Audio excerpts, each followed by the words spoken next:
لو أنزلنا هذا القرآن على جبل لرأيته خاشعا أنزلنا هذا القرآن على جبل لرأيته خاشعا أنزلنا هذا القرآن على جبل لرأيته خاشعا متصدعا من خشية وتلك الأمثال نضربها للناس لعلهم يتفكرون.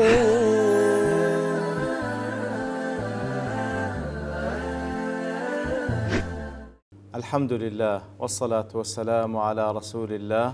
وعلى آله وصحبه ومن والاه. السلام عليكم ورحمة الله. بەڕێزان خۆشحاڵم لەوانەی 958 لەوانەکانی تەفسیری قورئانی پیرۆز بێم و خزمەتتان بەم بەستی ڕەزامەندی رب العالمين وهیوادارم ئێوە ئازیش سوودی لێوە بگرن. أعوذ بالله من الشيطان الرجيم. بسم الله الرحمن الرحيم. يا أيها النبي حرض المؤمنين على القتال إن يكن منكم 20 صابرون يغلبوا 200 وإن يكن منكم 100 يغلبوا 1000 من الذين كفروا بأنهم قوم لا يفقهون. بەڵە خۆشەویستان وەکلوانەی ڕابردوش کەمێک لە خزمەت دەوایەتە پیرۆزەدا بین کەوا رب العالمین فەرمان بە پێغەمبەر دەکات صلی الله عليه وسلم ئیمانداران هام بدا لە بۆ قیتالکردن لەگەڵ دوژمنەکانیان لە کافرەکان. ئینجا دەفەرمی ئەگەر 20 ئیمانداری سابر و 20 ئیمانداری خۆڕاگر و ئارامگر هەبی یەغلیبوا 200 دەتوانن زاڵ بن بەسەر 200 کەس لە بەرامبەرەکانیان.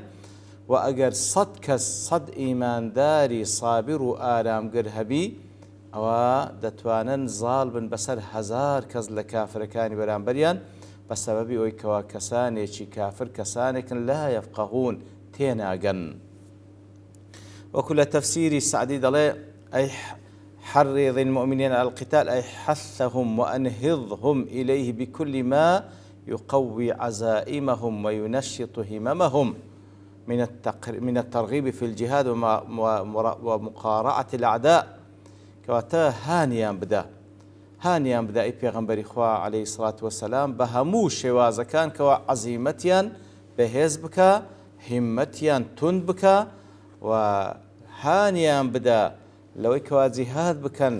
لە پێناوی الله تعالى لەگەڵ دژمنانیان بجەنجێن هانیان بدا. والترهيب من ضد ذلك بیان ترسێنە لە دژی ئەوە بیان ترسێنە لەوەی کەوا نەکەن دانیشن و جیهاد نەکەن لەگەڵ دژمنەکانیان بیان ترسێنە لە زەرەر و زیانی دانیشتن و جیهاد نەکردن لەگەڵ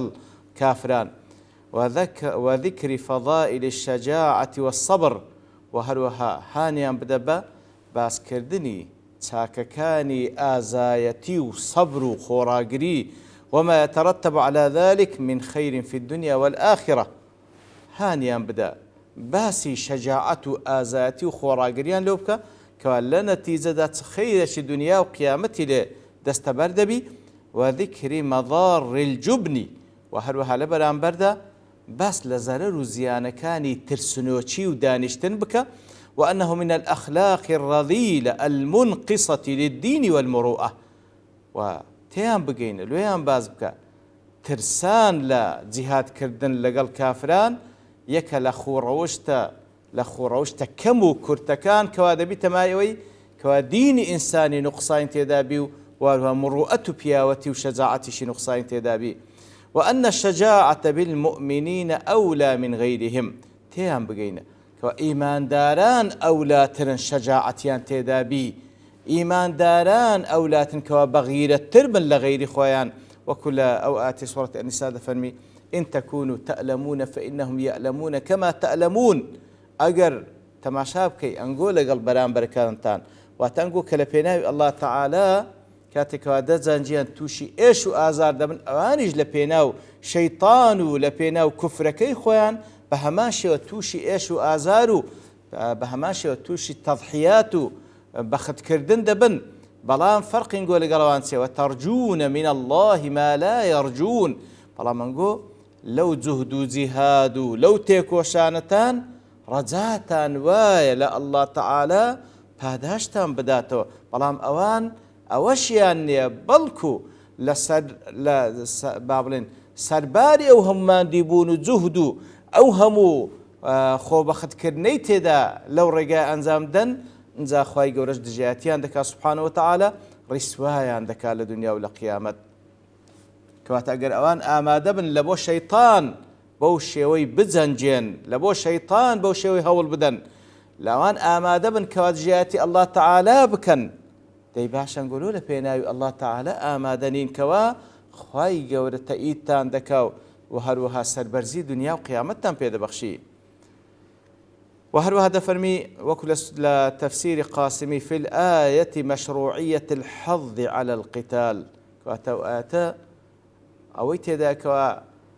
هاندان لبو قتال كرنو جهاد كرن لدجي كافران شتيشي مشروعة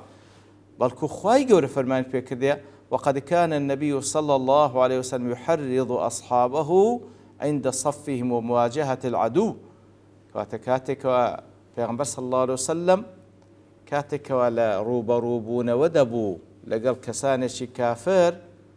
ئیتر هانیانی دەدا لەو کاتێکەوە سەفی قیتالی ڕێک دەخست و لەو کاتێکەوە لە بەرامبەر دوژمن ڕاوەستاینە پێغەمبەری خوا صلی الله علیه وسلم هانی دەدان لە بۆ ئەوەی کەوە قیتال بکەن لە پێناوی ئەڵڵا تەعالە و بچنە پێش وەکو لە ڕۆژی بەدر کاتێکەوە موشریکەکان بەو هەموو عەدەد و عوددەی کە هاتبوو لە بۆی کەوە لەگەڵیان بجەنجێ پیغمبر صلى الله عليه وسلم هاني ددان دي فرمو قوموا إلى جنة عرضها السماوات والأرض هستن برون برو بهشتك كوا عرضها برينيكي بقد بريناي أسمان كالزوي وكل قرآن بيروز دهاتيا. إيكم منكم أيها المؤمنون أجر أنجو 20 صابرون بیست کەستان تێدا بی خۆڕاگر بی یەغلیبوو 200 بیست کەس لەنگۆ بیستی خۆڕاگر دەتوانن زاڵ بن بە فەزلی خوای گەورە بەسەر 200 کەس لەوان. وإن يكن منكم 100 يغلبوا 1000 من الذين كفروا ئەگەر 100 کەسی خۆڕاگر لەنگۆ هەبی دەتوانی بەرامبەر بە 1000 کەس لە کافرەکان شەڕ بکە. تەوەکو لە محرر دەڵێ لە تفسير المحرر في القرآن الكريم يأخذ المحرر في التفسير إيكم منكم أيها المؤمنون 20 رجلا صابرون عند لقاء العدو كواتا أجر بس بياوي خوراجر هبي لكاتي روبروبون ولا قل دجمنانتان محتسبون واتا كقتال دكان احتسابي أزر باداش دكان واتا بوني أزي قتال دكان كرب العالمين ليان قبولك باداش أمداتو أجر أو كسان ثابتون خوراجر بن يغلبوا 200 من عدوهم ويقهرونهم عادتوان ظالم بسر 200 كس لدجمنا كانيان وظالم بسريان. وإن يكن منكم أيها المؤمنون 100 صابرة محتسبة أجر 100 كس لنجو خورا قربي بنيازي بدا سنان نزل باداش قتال بكا خورا قربي يغلب 1000 من الكافرين أتوان ظالم بسر 1000 كس لكافر كان. اتركوا دلي وهذه الآية وإن وردت بصيغة الخبر إلا أن المراد بها الأمر بالصبر وثبات الجماعة منهم ل10 أمثالهم. وأتا أو آتا أجرتي بصيغي خبر هاتية وكل المحرر في التفسير هاتية دل أجرتي أو آتا بصيغي خبر هاتية إن يكن منكم أجر بسلنجو خوراجر برابر بدو صد كس أجر صد لنجو خوراجر برامبر ب1000 كس لكافركا طيب بصيغي خبر هاتي بلام ما بس تيدا الأمر بالصبر والثبات كاتا بصيغي خبر هاتي بلام ما بس تكي وكو فرمان كردنا وإذا بي فعلا خوراجر بن برامبر بوي برامبر بتسن بثبات وثبات الجماعة منهم ل10 أمثالهم كاتا بيست خوراجر بن يق لنجو برامبر بدكز لكافر كان كواتا أجر صيغي آتك صيغي خبرية بلا المراد بها الأمر أو ما بست تيدا أوش القرآن في روز هاتية المراد بها الصبر كواتا صيغة خبرية بلام ما بستك تيدا فرمان كردنا هر يق لنجو بيويست برامبر بدكز لكافر كان خورا قربي وممن ذهب إلى ذلك أو كوالرأي وايا أو آتا صيغة خبرية وما بس تيدا فرمان كردنا ابن جرير والواحدي والبغوي والرازي وابن كثير والسعدي، وأنا همين رأيان أو آتا بصيغة خبر هاتي والمراد بها الأمر ما بس تيدا فرمان كردنا خورا قربا. ابن الجوزي جدله ومعنى الكلام إن يكن منكم 20 صابرون يثبتون عند اللقاء اگر بسلنگو خورا قربي وثابت بي لكات روبروبون يغلبوا 200 أو زال بسر 200 كز لبلان بركانيان لبرسي لأن المؤمنين يحتسبون أفعالهم برو إيمان داران كاتكوا أو كاردكان احتساب دكن واتتصاوران أزرو باداشتن لخوشي أزرو باداشتكي إقدام دكن وخوراقرن. وأهل الشرك يقاتلون على غير احتساب ولا طلب ثواب بلام مقابل كان كمشرك كافر أو أنا كشر دكن على غير احتساب تساويان لوينية كباداشيان بدريتو تساويان لوينية كخوا سبحانه وتعالى تأييد يام أصلا صور دزان أوان ديكن دجاتي خوا سبحانه وتعالى إتر ما بس عن دنيا لو أنا شو دنيا كان لدز بتي لسرت أساسك خورا قربا. وكل تفسير السعد جدله